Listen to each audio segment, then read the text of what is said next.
We see an American sniper named Mike and his companion Tom, positioned in the Afghan desert waiting for a wanted terrorist named Saeed Asif. After a short while, the terrorist arrives in a car with his group and steps out. Mike receives the order to take a shot immediately, but he hesitates when he realizes it's a wedding arrangement and the terrorist might be the groom's father. The delay in taking the shot allows the terrorist to stand behind the groom. Suddenly, one of the gunmen spots the reflection of Mike's gun and alerts everyone. Chaos ensues as they all start firing. Mike and Tom quickly seek cover behind a large rock as the gunman gives chase. Fortunately, a sandstorm approaches from a distance, causing the gunman to retreat. Tom immediately contacts the base and requests evacuation, but the major informs him that due to the ongoing sandstorm, it's impossible to evacuate them. He suggests they embark on a 5-hour journey on foot towards the west, where they will find a village and be rescued from there. Following that, Mike and Tom continue their journey amidst the scorching heat of the desert while talking random shit. After walking for hours, a signboard comes flying to Mike displaying a danger sign. Mike picks up the signboard and mentions that in the last 40 years there have been 8,000 conflicts in this area with approximately 33 million mines laid, making him hesitant to proceed further. Tom reassures him, explaining that villagers often use such signs to discourage outsiders from entering their villages. He stresses that they only have two options: either press forward and reach the village or turn back and succumb to thirst. Following that, Mike and Tom continue moving forward. As they walk for a while, Mike accidentally steps on something. Fortunately, it's just a small plastic toy soldier, which he puts in his pocket before continuing. Tom teases Mike about how scared he is while carelessly walking backward. Suddenly, he steps on a landmine, which sends him flying into the air. As Mike takes a step to help his friend, he accidentally triggers another mine with a clicking sound. He freezes in shock, realizing that his own foot has set off the mine. Tom has survived the explosion but has lost his legs due to the impact. He injects himself with morphine to bring some relief to his suffering. Mike urgently urges Tom to contact the base for emergency assistance through the radio. However, Tom, still in shock, has lost his mind and struggles to communicate properly over the radio. Unable to see his friend's suffering, Mike decides to take a risk and step forward toward Tom, considering the possibility that the mine might be old and rusted and may not detonate. However, Tom strongly advises against it, insisting that Mike must survive no matter what, before choosing to end his suffering by shooting himself. Mike is left with immense grief, realizing that he has lost his best friend, and now he is stranded alone in the middle of nowhere. He composes himself and ties his shoelace to a hammer to pull Tom's bag, allowing him to access the radio. However, upon searching the bag, he realizes that there's no battery for the radio inside and all the batteries are attached to Tom's uniform. Undeterred, Mike employs a portable solar panel to charge an old battery after successfully charging the radio. Mike contacts the base and explains his situation, urgently requesting immediate help. The major informs him that due to the ongoing sandstorms in various areas of the desert, all their aircraft are grounded, and reaching him is currently impossible. He informs Mike that an Allied convoy will pass by his location in 52 hours, and Mike must be ready to signal them for rescue. Additionally, he mentions that as the mine is old, there's a 7% chance it will not detonate if Mike lifts his foot. Mike is left frustrated, wondering how on earth he can stand in the same position for 52 hours, and then sets a 52-hour timer on his watch. Following that, he takes out a protein bar and starts eating. Suddenly, the wrapper flies from his hand, and he notices a colossal sandstorm approaching towards him. He immediately puts on his bag and uses his rifle as an anchor on the ground to prevent being swept away by the storm. Once the storm subsides, Mike sees that Tom's corpse is blown towards him. He retrieves the radio's battery from Tom's pocket, but when he looks around he realizes that the bag containing the radio has been carried away by the wind, leaving him laughing at his fate. Now it's been 9 hours since Mike is standing in the same position in the scorching heat. His water bottle has run dry and he feels extremely thirsty. Exhausted, he pulls out his gun and fires into the sky, shouting for help. But in the desolate desert, there is no sign of any human presence for miles. Feeling helpless, Mike points his gun towards himself, contemplating an end to his suffering. Just then, a Berber appears on the horizon, zigzagging towards him. Mike attempts to communicate with the Berber, warning him about the presence of numerous mines in the desert, but the Berber imitates Mike's actions, seemingly mocking him. This leads Mike to suspect that the Berber is the one who planted these mines, so he directly asks him about it. The Berber replies, "Mine, not mine." He then steps closer to Mike, who requests that he retrieve the radio from the bag and fill his flask with water. The Berber takes Mike's flask but advises against listening to music, suggesting instead that Mike should step forward and go home before walking away. Mike shouts in frustration that he can't move because he has stepped on a mine, but the Berber instructs him to keep moving before disappearing into the desert. This leads Mike to assume that the Berber is an idiot. After a considerable amount of time passes, the Berber still hasn't returned with the water, compelling Mike to resort to drinking his pee to quench his thirst. Just as he takes a sip, he spots a little girl whom he presumes to be the Berber daughter approaching him with a flask in hand.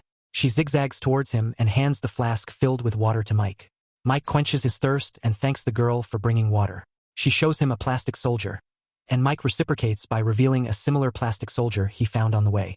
Although the girl doesn't understand English, she attempts to communicate using a plastic soldier, suggesting that Mike should take the next step.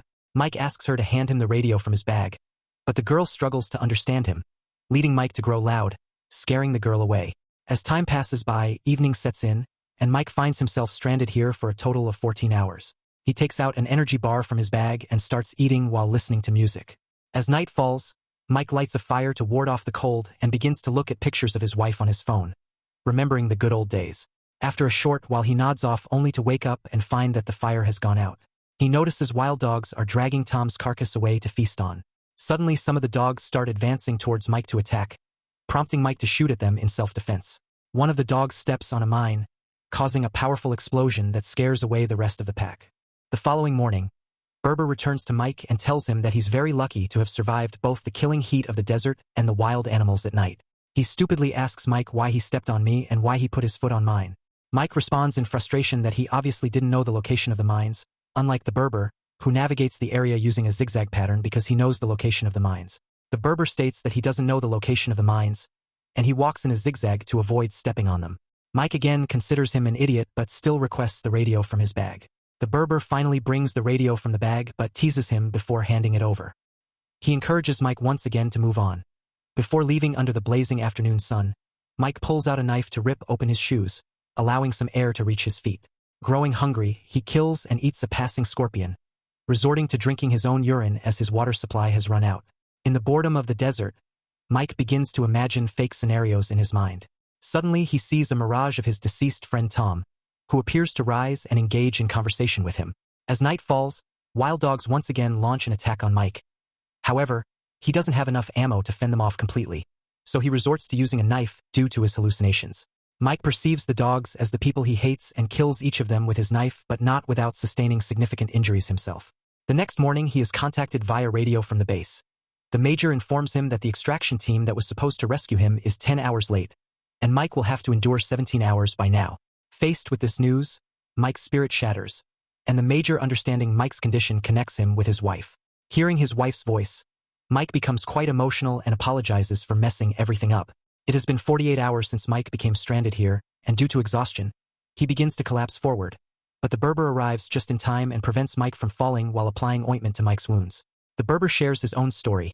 He reveals that just like Mike, he had once stepped on a mine, resulting in the loss of one of his legs immediately. Taken to the hospital, he was distressed about his life with one leg. However, at that moment, he heard a song on the radio nearby with the lyrics "You've got to keep moving on," and a nurse approached him with a smile. Something magical happened at that moment as all his worries vanished. After being discharged from the hospital, he went on to find a wife and had many children.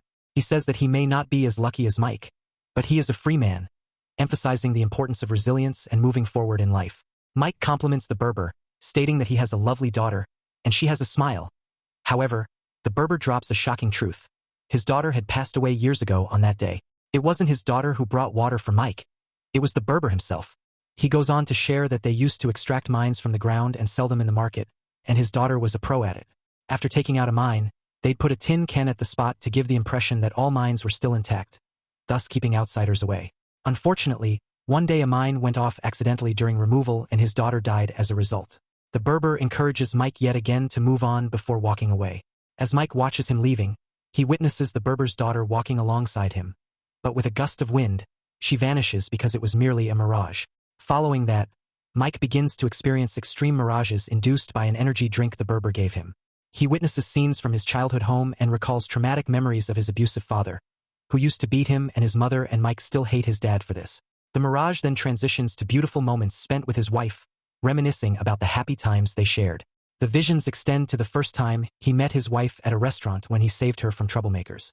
The emotional journey takes a poignant turn as Mike remembers the final moments of his mother's life, bringing tears to his eyes. Moments later, Mike spots the extraction convoy passing in the distance. Excited and hopeful, he attempts to use the flare only to realize that in reality, his hands hold nothing but sand. Everything turns out to be just another mirage, playing tricks on his desperate mind. Out of nowhere, Mike is shot from behind, exposing that the very terrorists he came to eliminate are now targeting him, leveraging his sharp shooting skills. Mike swiftly takes them down with precise headshots. However, as the last terrorist advances towards him, he runs out of ammo. To his surprise, the final ascent turns out to be none other than Mike's father appearing as a mirage. His dad steps closer and embraces him, leaving Mike in a conflicted state of mind. Stranded for over 2 days, Mike reaches his breaking point, unable to endure the torture any longer. Recalling the Major General's mention of a 7% chance that an old mine might not detonate, Mike gathers the courage to take a step forward. To his surprise, the mine doesn't explode. He immediately digs around the spot only to discover that it wasn't a mine but a tin can placed by the Berber. After removing the can and opening it, Mike finds a plastic toy soldier inside. For the first time in life, he experiences true happiness after being stuck on a can for 3 days. Following this, he uses the emergency flare, signaling the extraction convoy that swiftly arrives and pulls him to safety.